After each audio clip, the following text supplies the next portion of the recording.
Bathtub ভর্তি ফেনা আর রঙিন প্লাস্টিকের খেলনা হাঁস। আরিশ একদম নড়বে না, চোখে শ্যাম্পু ঢুকে যাবে তো বাবা। আরিশ বাথটাবের পানি ছিটাতে ব্যস্ত। সে দুই হাতে পানি থাবড়াচ্ছে আর সেই পানি গিয়ে সরাসরি সাদের চুলে, মুখে আর চুলে লাগছে। সাদ পুরো ভিজে একাকার। আরিশ, বাবা দেখো হাঁসটা ডুব দিচ্ছে। আয়রাকে বলো আমার হাত যেন না নেয়। আয়রা তখন তার বাবার কোলের কাছে লেপ্টে আছে। ওর মাথায় প্রচুর শ্যাম্পুর ফেনা, একদম সাদা পাহাড়ের মতো লাগছে। আয়রা ও ছোট ছোট হাত দিয়ে সাদের গালে ফেনা মাখিয়ে দিচ্ছে। বাবা তোমার দাড়ি সাদা হয়ে গেছে, তুমি বুড়ো হয়ে গেছো। সাদ হেসে ফেললো, আয়রাকে কোলে তুলে নিয়ে শাওয়ারের নিচে ধরলো। আয়রা ঠান্ডা পানির স্পর্শে চিৎকার করে উঠলো আর আরিশকে উদ্দেশ্য করে পানি ছেটাতে শুরু করলো। ঠিক তখনই ফালাক দরজায় এসে দাঁড়ালো, হাতে বাচ্চাদের টাওয়াল আর পরিষ্কার কাপড়। বাথরুমের অবস্থা দেখে কপালে হাত। সাদের অবস্থা দেখে মনে হচ্ছে নিজেই বাচ্চাদের সাথে গোসল করছে। এ কী অবস্থা করছেন? আমি জানতাম আপনি নিজের অবস্থাটাও 12টা বাজাবেন। আরিশ, আয়রা বাবাকে কেন ভিজিয়ে দিলে তোমরা? আরে ফালাক বকা দিও না তো, ওরা তো আনন্দ করছে। আরিশ, আয়রা তোমাদের আম্মুকে একটু ভিজিয়ে দাও তো। বাবার হুকুম পাওয়া মাত্র আরিশ দু হাতে পানি ছিটিয়ে দিল ফালাকের দিকে। ফালাক শাড়ির আঁচল ভিজে গেল। ফালাক কৃত্রিম রাগ দেখে বলল, খুব হচ্ছে তাই না? আপনারা তিনজন মিলে একদল হয়েছেন। আপনি আসলেও একটা বড় বাচ্চা। জলদি যান, কাপড় পাল্টান। আরিশ আর আয়রা এসো আমার সাথে, তোমাদের রেডি করে দেই। আরিশ আর আয়রা টাওয়াল মুড়ি দিয়ে ঘর জুড়ে দৌড়াতে শুরু করলো। সাদ বাথরুমে আয়নায় নিজের ভেজা অবয়ব দেখে হাসছে। সাদ একবার শাওয়ার নিয়ে বের হলো, কোমরে তাওয়াল পেঁচে, চুল থেকে তখনও টপ টপ করে পানি পড়ছে। রুমে ঢুকে দেখলো এক ভিন্ন দৃশ্য। আরিশ আর আয়রা বিছানায় বসে খেলছে। ওদের পরনে কোনো জামা নেই। সাদকে দেখা মাত্র দুটো ছোট মানুষ একযোগে চিৎকার করে উঠল। ফালাক পাশে আলমারি থেকে কাপড় বের করছিল। চাঁদের দিকে তাকিয়ে অসহায় ভঙ্গিতে হাসলো, দেখুন আপনার ছেলেমেয়ের কাণ্ড। আমি কতক্ষণ ধরে কাপড় নিয়ে দাঁড়িয়ে আছি, কিন্তু ওদের এক কথা, বাবা না এলে ওরা ড্রেস পরবে না। আপনার কাছে নাকি রেডি হবে। সাদ মুচকে হাসলো। এই পুচকে দুটোর আবদার মেটানো যেন ওর এখন প্রধান কাজ। তাওয়ালে দিয়ে নিজের চুল একটু মুছে নিয়ে আলমারির দিকে এগিয়ে গেল। আরিশ, এদিকে আসো। সাদ আলমারি থেকে আরিশের জন্য একটা ছোট্ট নেভি ব্লু কালারের শার্ট আর জিন্স বের করলো। আরিশ খুব বাধ্য ছেলের মতো বাবার সামনে দাঁড়িয়ে গেল। সাদ খুব যত্ন করে শার্টের বোতামগুলো লাগিয়ে দিল আর চুলে একটু করে জেল মেখে স্পাইক করে দিল। একদম সাদের ছোট সংস্করণ লাগছে আরিশকে। এরপর এলো রাজকন্যার পালা। সাদ আয়রাকে একটা টকটকে লাল রঙের ফ্রক পরালো। আয়রাও ছোট ছোট পা দুলিয়ে বিছানায় বসেছিল। সাদ ফ্রকটা পরিয়ে দিল। সাদ খুব সাবধানে আয়রার সিল্কি চুলে দুটো ছোট্ট ঝুঁটি করে দিল। আয়রা আয়নায় নিজেকে দেখে খুশিতে তালি দিয়ে উঠল। আয়রা সাদের গালে একটা শব্দ করে চুমু খেল। আরিস তখন নিজের পকেটে হাত দিয়ে পোজ দিচ্ছে। এবার যাও, দাদুর রুমে গিয়ে দেখো দাদু তোমার জন্য কি সারপ্রাইজ রেখেছে। বাবার কথা শোনা মাত্র ড্রেস পরে দুটো এক দৌড়ে রুমের বাইরে চলে গেল। ওদের ছোট ছোট পায়ের আওয়াজ করিডোরে প্রতিধ্বনি তুলল। ফালাক এতটাই মুগ্ধ হয়ে এই দৃশ্য দেখছিল, স্যার তখনই খালি গায়ে ও সুঠাম পেশিবহুল শরীরের ভাঁজে পানির কণাগুলো চিকচিক করছে।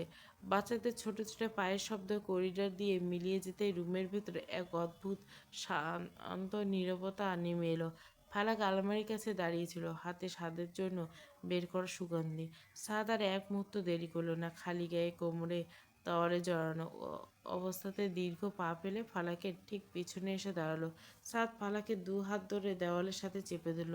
ফালাকের নিঃশ্বাস যেন বন্ধ হয়ে আসার জোগাড়। ছাড়ুন, কেউ চলে আসবে। সাদ কোনো উত্তর দিল না। গভীর কালো চোখের মণি দুটো তখন ফালাকের গোলাপি রঙের ঠোঁটের উপর স্থির। চাঁদের ভেজা চুল থেকে এক ফোঁটা পানি টুপ করে ফালাকের উপর পড়ল। ফালাক কিছু বলতে চাইলে, কিন্তু তার আগে সাদ খুব আলতো করে ফালাকের চুবুক উঁচিয়ে ধরল। তারপর নিবিড় আবেগ এবং ফালাকের ঠোঁটে নিজের ডুবিয়ে দিল। ফালাকের হাতে সুগন্ধির শিশিটা হাত থেকে কার্পেটের উপর পড়ে গেল। সাদের প্রশস্ত কাঁধে হাত রেখে নিজেকে সঁপে দিল। কতক্ষণ পর সাদ মুখ সরালো, কিন্তু ফালাককে ছাড়ল না। ফালাকের কানের লতিতে মুখ ঘষতে ঘষতে ফিস ফিস করে বলল, দরজাটা বন্ধ করে দিয়ে আসি। ফালাক সাদের বুকে মুখ লুকিয়ে জোরে জোরে নিঃশ্বাস নিল। হৃৎপিণ্ডের ড্রামের মতো বাজছে। আপনি আসলেও দুষ্টু হয়ে গেছেন। চাঁদ হাসলো। ফালাক আয়নার সামনে দাঁড়িয়ে নিজের এলোমেলো চুল ঠুককেছে। আয়নার দিকে দেখলো সাত ওর দিকে তাকিয়ে তৃপ্তির এক হাসি আসছে। সাগরের ঢেউগুলো গর্জন করে এসে বালুচরে আছড়ে পড়ছে, আর সেই নোনা বাতাসের ঝাপটা এসে লাগছে ফালাকের মুখে। পরিবারের বাকিরা একটু দূরে হুল্লোড় করছে। ওরা বাড়ির সবাই আজ সমুদ্রের পাড়ে এসেছে বিকেলটা। পরিবারের সবাই ওদিকে দূরে ডাব খাওয়া আর ছবি তোলা নিয়ে ব্যস্ত। ফালাক পানির একদম কিনারে দাঁড়ানো, পানির দিকে তাকিয়ে ক্ষণিক্ষণের জন্য অতীতে ডুব দিল। ওর মনে পড়ল সেই দিনগুলোর কথা। মির্জার বাড়িতে একরাশ ভয় আর অনিশ্চয়তা নিয়ে পা রেখেছিল। কত রাত একা কেঁদেছে, একাকিত্ব গুনত, ছাদের জন্য অপেক্ষা করতো। তখনও জানতো না যে একদিন এই মানুষটা তার আকাশ হবে। হঠাৎ এক জোরালো ঢেউ এসে ফালাকের পা দুটো ভিজিয়ে দিল। অদ্ভুত এক আবেশে ঠোঁট দুটো কেঁপে উঠল। নিচু স্বরে অনেকটা নিজের মনে গুনগুন করে আওড়ালো, নিজেকে আমি বুঝিনি কখনো, ছিলে না যখন আসিনি তখনও, এলে সেখানে অজানা যা ছিল মন আমার মাঝে, আজ আমি আলোকিত। নিজের অজান্তে চোখের কোণে এক ফোঁটা জল চিকচিক করলো। এ জল দুঃখের নয়, এ যেন পরম প্রাপ্তির। আসলে নিজেকে চিনতো না, জানতো না নিজের ভিতরে এতটা ভালোবাসা ও শক্তি লুকানো ছিল। সাত মির্জা জীবনে এসে ফালাকের অন্ধকার জগৎটাকে প্রদীপের মতো জ্বালিয়ে দিয়েছে। সাত ফালাকের থেকে কিছুটা দূরে বসে আছে, গভীর কালো চোখের মণি দুটো স্থির হয়ে ফালাকের সেই দুরন্ত নীল অবয়বের উপর।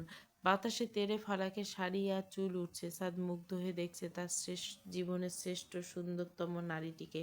পকেট থেকে একটা জিনিস বের করলো, একটা রূপোর নুপুর। ফালাক নিজেও জানে না হারিয়ে যাওয়া এই নুপুরটি সাদ নিজের কাছে রেখেছে।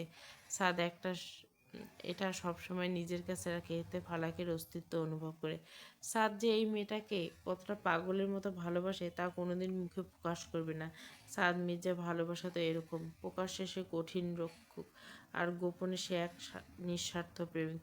ফালাক ভাবছে কত শত রাত বালিশ ভিজিয়ে কেঁদেছে, জানলার গ্রিল ধরে সাদের জন্য চাতো পাখির মতো চেয়ে থাকতো। আর আজ সাদ ফালাকের ঠিক পেছনে এসে দাঁড়ায়, ফালাকের কাঁধে হাত রেখে। ফালাক ফিরে তাকালো, সাদের চোখে দেখতে পেল এক মহাসমুদ্রের চেয়েও গভীর ভালোবাসা। যে মানুষটা একসময় পাথরের মতো কঠোর ছিল, আজ তার চোখে ফালাকের জন্য এক অদ্ভুত আর্দ্রতা। আর কোনো অজানা অন্ধকার নেই ফালাক। তুমি শুধু আমার মাঝে আলোকিত নও, তুমি আমার পুরো জগৎটায় আলো দিয়ে ভরিয়ে দিয়েছিল। আমার নিশিরাতের জোনাকি হয়ে, আমার ভাগ্যের ধ্রুবতারা হয়ে গেছো। ফালাক ছাদের বুকে মাথা রাখলো, চোখের কোণ বেয়ে এক ফোঁটা আনন্দ অশ্রু গড়িয়ে ছাদের সাথে মিশে গেল। এই জীবনের সব চড়াই উতরের ভয় আর চোখের জলের সার্থকতা ছিল এই মুহূর্তটুকু। একটু দূরে বাড়ি চড়ে আরিশ আর আয়রা দৌড়াদৌড়ি করছে। আয়নের ছেলে আজলান তার ছোট ছোট পায়ে হাঁটার চেষ্টা করছে, আর আয়ান আর নীলা তাকে টেনে তুলছে। ঈশান রিমা তার ছোট্ট রোজকে কোলে নিয়ে খুনসুটিতে করছে। সাদের বাবা মা, চাচা চাচি, দাদি একটু দূরে বসে তৃপ্তিতে নিজেদের সন্তানদের এই সুখের সংসার দেখছে। চাঁদ ফালাকের হাতটা নিজের হাতেই মুঠো শক্ত করে নিল। চলবে তো সারা জীবন আমার হাত ধরে?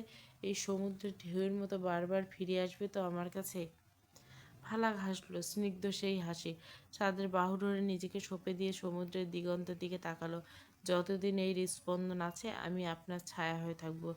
আমি আসলে জানতাম না যে জীবনটা এত সুন্দর হতে পারে। আপনি না এলে আমি সারা জীবন অন্ধকারের মধ্যেই হারিয়ে যেতাম। সাদ ফালাকের চিবুক ধরে মুখটা উঁচিয়ে ধরে। সাদ আঙুল দিয়ে ফালাকের চোখের জল মুছে দিয়ে বলে, অতীতকে ওখানেই রেখে দাও ফালাক। আজ থেকে তোমার ডিকশনারিতে অজানা অন্ধকার বলে কিছু নেই। আজ তুমি শুধু আমার, আর আমি তোমার। আমাদের এই ছোট্ট পৃথিবীতে এভাবে আলোকিত থাকবে। চাঁদ ফালাকের কপালে নিজের ঠোঁট ছোঁয়। সমুদ্রের ঢেউয়ে ওদের পায়ের নিচে লুটিয়ে পড়ছে বারবার, যেন ফালাকের বলা কথাগুলোর সাথে তাল মেলাচ্ছে। ফালাক মনে মনে আওড়ালো, নয় মিছে আশা, নয় শুধু ভালোবাসা, নই অন্ধকার প্রেমের অন্ধ, জানি তুমি আর আমি, আমাদের তরি আজব এক বন্ধুত্ব। সমুদ্র গর্জন, বাতাস আর মির্জা পরিবারের এক ঝাঁক মানুষের হাসাহাসি সব মিলে একাকার হয়ে গেল চট্টগ্রামের এই গোধূলি, সাক্ষী হয়ে এক অবিনশ্বর প্রেমের, যা একদিন ভয় আর ঘৃণা দিয়ে শুরু হলো, আজ তা শেষ হলো এক অতলান্ত ভালোবাসায়। সমাপ্ত। ফালাক শেষ পর্ব। পুরো গল্পটাই প্লেলিস্টে।